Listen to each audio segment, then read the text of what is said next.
Welcome to Garam Masala, the magic spices of cooking.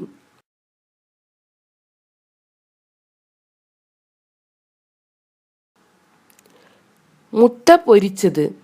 ഇന്ന് നമുക്ക് മലബാർ വിഭവമായ മുട്ട പൊരിച്ചത് അല്ലെങ്കിൽ സ്പൈസി എഗ് തയ്യാറാക്കിയെടുക്കാം.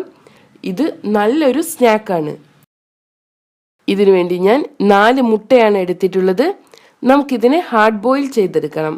ഉപ്പ് ചേർത്ത് വേണം നമുക്ക് ഈ മുട്ടയെ വേവിച്ചെടുക്കാൻ.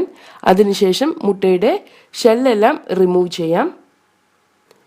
ഇങ്ങനെ തയ്യാറാക്കി വെച്ചിട്ടുള്ള മുട്ടയാണിത്. ഇനി നമുക്ക് ഓരോ മുട്ടയായി എടുത്ത് ഇതിന് മുകളിലായി ഇതുപോലെ ഒന്ന് വരഞ്ഞു കൊടുക്കാം.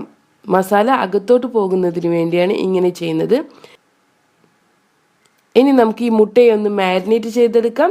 ഇതിനു വേണ്ടി 1/4 ടീസ്പൂൺ മഞ്ഞൾപ്പൊടി, 1 ടീസ്പൂൺ മുളക് പൊടി, ആവശ്യത്തിന് ഉപ്പ്, 1/2 ടീസ്പൂൺ വെളുത്തുള്ളി പേസ്റ്റ്, 1 ടീസ്പൂൺ ഇഞ്ചി പേസ്റ്റ് ഇവയാണ് എടുക്കേണ്ടത്.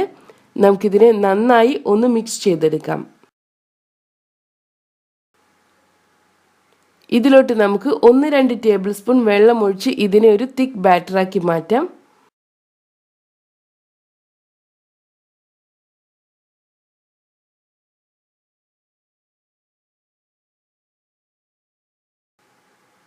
ഇനി ഈ മസാലയിലോട്ട് നമ്മൾ തയ്യാറാക്കി വെച്ചിട്ടുള്ള മുട്ട ചേർത്ത് കൊടുക്കാം. നമുക്ക് ഈ മസാലയെ മുട്ടയിലോട്ട് തേച്ച് പിടിപ്പിക്കാം.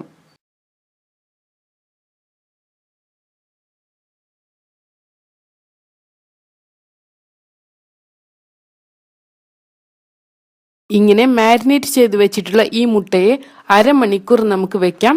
അതിനുശേഷം നമുക്കിതിനെ ഫ്രൈ ചെയ്തെടുക്കാം. ഇനി നമുക്കിതിനെ ഫ്രൈ ചെയ്തെടുക്കണം. ഷാലോ ഫ്രൈ ചെയ്തെടുക്കുകയാണ് വേണ്ടത്. 2 ടേബിൾ സ്പൂൺ വെളിച്ചെണ്ണ ചൂടാക്കിയെടുക്കാം. ഇതിലോട്ട് നമ്മൾ മാരിനേറ്റ് ചെയ്ത് വെച്ചിട്ടുള്ള മുട്ട ചേർത്ത് കൊടുക്കാം. നമുക്കിതിനെ മീഡിയം ഫ്ലെയിമിൽ വെച്ച് ഫ്രൈ ചെയ്തെടുക്കാം. ഇതിനെ അടച്ചു വെച്ച് വേണം ഫ്രൈ ചെയ്തെടുക്കാൻ. മുട്ട പൊട്ടിത്തെറിക്കാനുള്ള ചാൻസ് ഉള്ളത് കൊണ്ടാണ് അടച്ചു വെക്കുന്നത്. ഇതിനെ ഇടയ്ക്കിടയ്ക്കൊന്ന് ഇളക്കി കൊടുക്കണം. അതിനുശേഷം വീണ്ടും അടച്ചു വെക്കണം.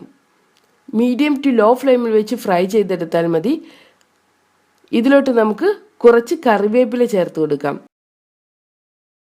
കറിവേപ്പിലയുടെ ഫ്ലേവർ കൂടെ മുട്ടയിലോട്ട് വരുന്നതിന് വേണ്ടിയാണ് ഇങ്ങനെ ചെയ്യുന്നത്.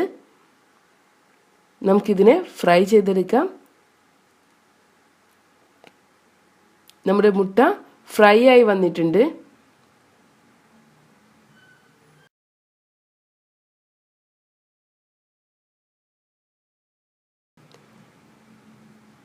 ഇനി നമുക്കിതിനെ സെർവിങ് പ്ലേറ്റിലോട്ട് മാറ്റാം.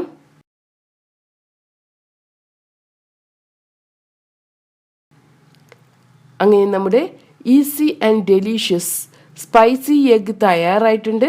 നമുക്കിതിനെ ചൂടോടുകൂടെ തന്നെ സെർവ് ചെയ്യാം. Thank you.